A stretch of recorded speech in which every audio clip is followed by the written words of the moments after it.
একটা গ্রামে রাজু নামের একটা 22 বছরের যুবক থাকত। রাজু ঘুমিয়ে উঠিয়েছিল।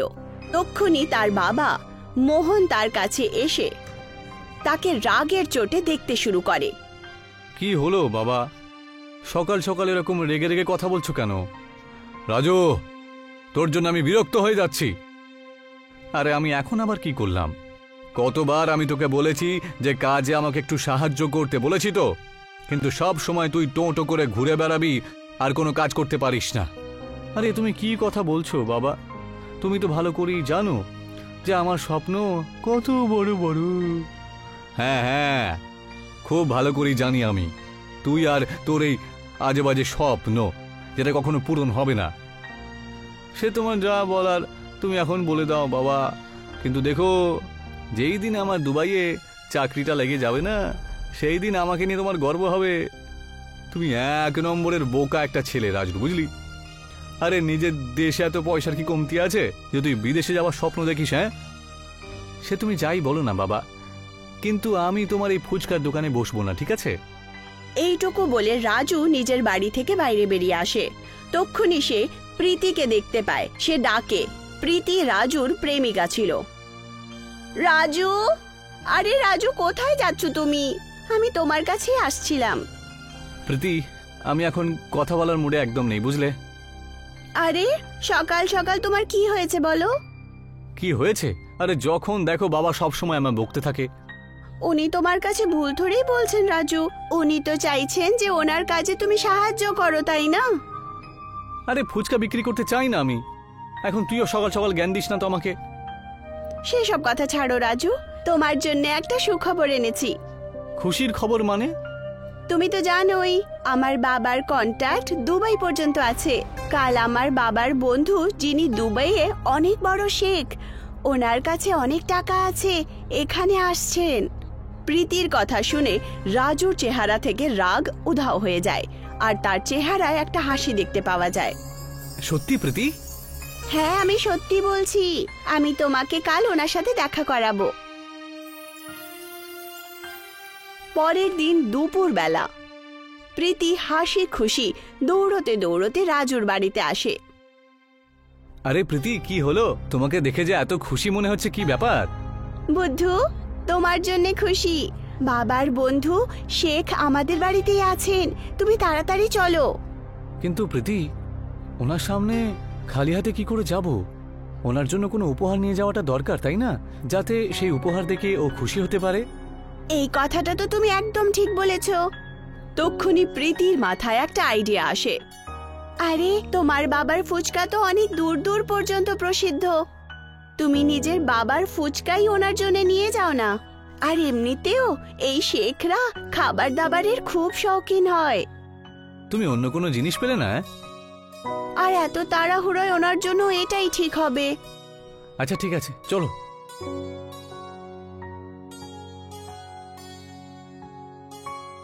রাজু নিজের বাবার ফুচকা একটা খুবই ভালো প্লেটে প্রীতির বাড়িতে নিয়ে চলে যায়। শেখ রাজুর দিকে তাকিয়ে বলেন, উরি বাবা, এই ছেলেটা কে গো বাবা? আরে হাতের মধ্যে কি রয়েছে? রাজু প্রীতির দিকে তাকিয়ে বলে, আরে কি বলছেন ইনি? আরে উনি বলছেন যে তুমি কে আর তোমার হাতে কি আছে। রাজু শেখের দিকে তাকিয়ে বলে, এটা আমার বাবার হাতে তৈরি করা ফুচকা হতি, যেটা আমাদের সমস্ত এলাকাতে অত্যন্ত বিখ্যাত হতি। উরি বাবা, এই বিখ্যাত কি হতি? প্রসিদ্ধ মানে ওর বাবার ফুচকা সমস্ত ইন্ডিয়াতে খুবই প্রসিদ্ধ। আপনি যদি এটা খান তাহলে আপনার মজাই হবে। প্রীতির কথা অনুযায়ী শেখ ফুচকা খেতে শুরু করে। শেখ পানিপুরি খেয়ে খুব বেশি খুশি হয়। উরি বাবা, এ তো খুবই টেস্টি হতি, এটা খেয়ে মজা হতি। এইটুকু বলে শেখ রাজুর দিকে তাকিয়ে বলেন, তুমি কি কাজ করো বাবা? এখন তো আমি কোনো কাজই করি না, কিন্তু আমার স্বপ্ন এটাই যে আমিও দুবাইয়ে গিয়ে কাজ করব। উরি বাবা, এটা তুমি কি বলো? আমি তো কিছুই বুঝতে পারলাম না। প্রীতি রাজুর দিকে তাকিয়ে বলে, রাজু, তুমি শেখের কাছে শেখের আওয়াজে কথা বলো না। রাজু শেখের দিকে তাকিয়ে বলে, আমি কিছুই করি না, কিন্তু আমার স্বপ্ন এটাই যে আমি দুবাইয়ে গিয়ে আর ওখানে অনেক বেশি পয়সা রোজগার করে ইন্ডিয়াতে নিয়ে আসব। আমি এখানে কয়েকটা দিন থাকবো বটে, তারপরে তোমাকে আমার সঙ্গে করে দুবাইয়ে নিয়ে যাব আর নিজের কোম্পানিতে তোমাকে কাজ দেব। তক্ষুনি একটা কার প্রীতির দরজায় এসে দাঁড়িয়ে পড়ে। সেই কারে একটা খুবই ধনী দেখতে ব্যক্তি বসেছিল। শেখ সেই ধনী ব্যক্তির সাথে তারই কারে বসে কোথাও চলে যায়। রাজু প্রীতির বাবার দিকে তাকিয়ে বলে, ওই শেখ সাহেব কোথায় গেলেন? শেখ সাহেব এখানে একটা বিশাল বড় ডিল করতে এসেছেন, তার উপর এমনি বন্ধুত্বর খাতিরে আমার বাড়িতেই রয়েছেন, যদিও এখানকার 5 স্টার হোটেলে থাকতে চাইছিলেন উনি। তুমি চিন্তা করো না, শেখ সাহেব তোমাকে কথা দিয়েছেন যে উনি তোমাকে দুবাই নিয়ে যাবেন। এখন তোমার স্বপ্ন খুব তাড়াতাড়ি পূরণ হবে। রাজু হাসি খুশি নিজের বাড়িতে চলে যায় আর সমস্ত কথা নিজের বাবাকে বলতে শুরু করে। রাজুর কথা শুনে রাজুর বাবা মোহন হাসতে হাসতে বলে ওঠেন, রাজু, তুই আজ পর্যন্ত ঠিক করে আমার দোকানে কখনো বসতে পারিসনি, বুঝলি? কিন্তু আমার পুরো বিশ্বাস আছে যে যেদিন তুই আমার দোকানে সারাটা দিন বসে পড়বি একবার, সেই দিন তুই দুবাইয়ে যাওয়ার স্বপ্নটা ছেড়ে দিবি। তুই এটা বুঝতে পেরে যাবি যে আমি ফুচকা বিক্রি করে কত পয়সা রোজগার করি। আর যেদিনকে আমি দুবাইয়ে চলে যাব না বাবা, সেদিন তুমি এটা জানতে পেরে যাবে যে দুবাইয়ে কত পয়সা রোজগার করা যায় আর দুবাইয়ের লোকজন কতটা প্রতিভাবান হয়। তুমি জানো না বাবা যে শেখের কাছে কত পয়সা আছে। রাজুর কথা শুনে মোহন হাসতে হাসতে বাইরে চলে যায়। পর মুহূর্তেই রাজু প্রীতির বাড়িতে যায়, কিন্তু সে দেখতে পায় যে শেখ উদাস হয়ে বসেছিলেন। রাজু প্রীতির বাবার দিকে তাকিয়ে বলে, শেখ সাহেবের আবার কি হলো? ওনার মুখটা এরকম শুকিয়ে গেছে কেন? আরে এখন তোমায় কি বলি রাজু, শেখ সাহেবকে আমি বারণ করেছিলাম যেখানে ব্যবসা খুব সাবধানে করতে হবে, কিন্তু শেখ সাহেব যে আমার কথায় কানই দেন না। মানে মানে কালকে যে শেখ সাহেবকে লোকটা নিতে এসেছিল না, সে শেখ সাহেবকে ঠকিয়ে পালিয়ে গেছে। আসলে ও একজন ফ্রড ছিল। তক্ষুনি শেখ উদাস মনে প্রীতির বাবার দিকে তাকিয়ে বলে ওঠেন, এবার আমি কি করব? আমরা তো শেষ হয়ে গেলাম, এখন কি করে ফিরে যাব আমি? আমার কাছে সামান্যই পয়সা বেঁচে রয়েছে। আমি ভাবছি এবার এখানে কিছু পয়সা রোজগার করে নিজের বাড়িতে নিয়ে যাব, কিন্তু আমি এখন এটাই বুঝতে পারছি না যে কি কাজ করব এখন। শেখ এইটুকু বলেই ছিল, তক্ষুনি রাজুর পিতা মোহন ওখানে এসে শেখের দিকে তাকিয়ে থাকেন। শেখ মোহনের দিকে তাকিয়ে বলেন, উরি বাবা, তুমি আবার কে গো? তোমার মুখটা তো এই ছেলেটার সাথে অনেকটাই মেলে। আমি এই ছেলেটার বাবা, আমি তোমাকে সাহায্য করতে পারি। সেটা কিভাবে? তুমি আমাকে কি করে সাহায্য করবে? আমি তো এই দেশে নতুন, আমার কাছে এখন আর কিছুই বেঁচে নেই, আমি পুরো নিঃস্ব হয়ে পড়েছি। আরে কোনো ব্যাপার না, কালকে যে ফুচকা তুমি আমার হাতে তৈরি খেয়েছিলে সেটা আমাদের দেশে প্রচণ্ড বিখ্যাত। তুমি যদি চাও তাহলে আমি তোমাকে ফুচকা তৈরি করা শেখাতে পারি। তুমি যদি ফুচকা বিক্রি করো তাহলে তুমি তোমার পয়সা অনেক বেশি রোজগার করতে পারবে। আপনি কি কথা বলছেন? শেখ শেষে ফুচকা বিক্রি করবে? আরে কেন বিক্রি করতে পারেন না? এমনিতে উনি এখন নিঃস্ব হয়ে গেছেন, আর ফুচকা বিক্রি করা কোনো ছোট ব্যাপার নয়। আমাকে দেখুন, আমি একদিনে ফুচকা বিক্রি করে কত পয়সা রোজগার করি এই ব্যাপারে আমার ছেলেও কিছু জানে না, জানেন? প্রীতির বাবা শেখকে মোহনের বাবার বলা অনুযায়ী কথা বোঝাতে শুরু করেন। সেটা তো খুবই ভালো আইডিয়া, বুঝলে? আমার ভালো লেগেছে। আমি ফুচকা বিক্রি করব আর অনেক পয়সা রোজগার করে দুবাইয়ে নিয়ে যাব। শেখ সেই দিনের পর মোহনের সাথে ফুচকা বানানো শিখতে শুরু করে। এখন তার মন শুধু ফুচকা বানানোর শেখার কলার ওপর।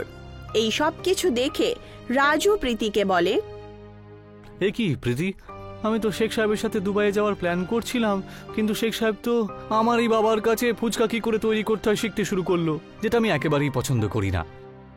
প্রীতি রাজুর কথায় হাসতে শুরু করে। কিছুদিন পর শেখ ফুচকা বানানো শিখে যান আর মোহনের পাশেই একটা দোকান খুলে বসে যায় আর আওয়াজ লাগাতে শুরু করে, একবার আমার হাতের তৈরি ফুচকা যে খাবে সে প্রচন্ড মজা পাবে। একজন ব্যক্তি ওখান দিয়ে যাচ্ছিল। শেখকে ফুচকা বিক্রি করতে দেখে সেই ব্যক্তি প্রচন্ডভাবে অবাক হয় আর বলে, আরে এটা আমার মনের ভুল নয় তো? হ্যাঁ, এ কি? এ তো সত্যি সত্যি শেখ দেখছি, নাকি শেখের মতন কাপড় পরে রয়েছে? সেটা এখন ওকে জিজ্ঞাসা করেই জানতে পারবো। সেই ব্যক্তি শেখের কাছে গিয়ে বলে, এই যে, তুমি কি সত্যি সত্যি শেখ নাকি? এ তুমি কি কথা বলো? হ্যাঁ, আমি তো আসল শেখ, বুঝলে? তাহলে তুমি ফুচকা কেন বিক্রি করছো? কারণ এখানে আমি পুরো নিঃস্ব হয়ে গেছি ভাই। আমি ফুচকা বিক্রি করে অনেক পয়সা রোজগার করে দুবাইয়ে নিয়ে যাব। তাহলে তাড়াতাড়ি আমার জন্য 1 প্লেট ফুচকা দিয়ে দাও দেখি, আমার খুব জোরে খিদে পেয়েছে। শেখ হাসি খুশি সেই ব্যক্তিকে 1 প্লেট ফুচকা দিয়ে দেয়। সেই ব্যক্তি ফুচকা খেয়ে খুব খুশি হয়ে যায় আর বলে, আরে বাহ, তুমি তো সত্যিই ফুচকা কিন্তু বেশ সুন্দর বানিয়েছো। কে, আমি ফুচকা খুব ভালো বানাই? যদি তাই হয় তাহলে আমি দুবাইয়েও গিয়ে ফুচকা বিক্রি করব।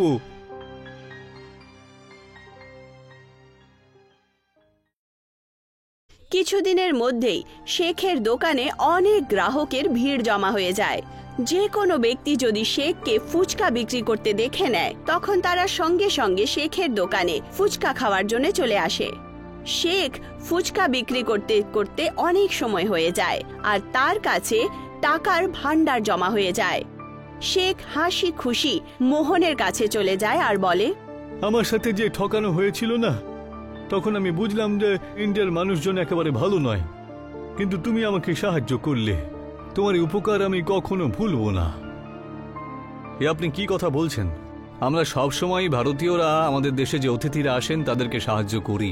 যখন আমি জানতে পারলাম যে আপনার সাথে আমারই দেশে কোনো মানুষ ঠকিয়েছে আপনাকে, তখন আমার খুব খারাপ লেগেছে।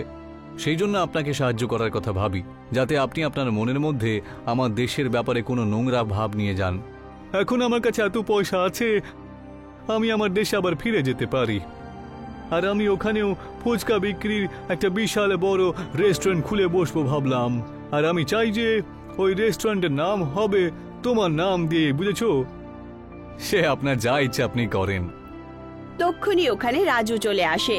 শেখ রাজুর দিকে তাকিয়ে বলেন, আর তুমিও আমার সাথে দুবাই যাবে আর আমার রেস্টুরেন্টে কাজ করবে। রাজু শেখের দিকে তাকিয়ে বলে, না শেখ সাহেব, আমি বুঝতে পেরে গেছি যে নিজের দেশ নিজের দেশই হয়। আর আমি এটাও বুঝে গেছি যে আমাদের ইন্ডিয়া কোনো কিছু থেকে কম না। যে ফুচকা নিয়ে আমি সব সময় বাবাকে খোঁটা দিতাম, কথা বলতাম আজে বাজে, আজকে সেই ফুচকা বিক্রি করেই তো আপনি পয়সা রোজগার করে নিজের দেশে ফিরে যাচ্ছেন, তাই না? তাহলে আমি সেই কাজটা কি করে ছাড়তে পারি? তোমার এই কথাটা আমার খুব ভালো লাগলো, কিন্তু তোমার যদি কখনো মনে হয় যে তুমি আমার দেশে দুবাইয়ে যেতে চাও, তাহলে অবশ্যই এসো। এইটুকু বলে শেখ সবাইকে বিদায় জানিয়ে ওখান থেকে চলে যায়। মোহন রাজুর দিকে হাসতে হাসতে দেখে আর বলে, শেখ তো তোমাকে দুবাইয়ে যাওয়ার অফার দিল বাবা। আর তুমি জানো, ও তো আমার নামের একটা রেস্টুরেন্ট দুবাইয়ে খুলবে বলছিল। তুমি ওর সাথে কেন গেলে না? আরে আমি কি পাগল নাকি যে আমি ওর সাথে দুবাইয়ে যাব? আরে আমার বাবা যাকে সাহায্য করেছে, আমি ওর কাছে গিয়ে কাজ করব কেন? বাবা আমায় ক্ষমা করে দাও, আমি এখন বুঝতে পেরে গেছি আমাদের দেশের রোজগারই হলো আসল রোজগার, আর কোনো কাজ ছোট বড় হয় না বাবা। রাজুর কথা শুনে মোহন হাসতে শুরু করে আর সেই দিনের পর রাজু নিজের বাবার সাথে হাসি খুশি ওনার সাহায্য করতে শুরু করে।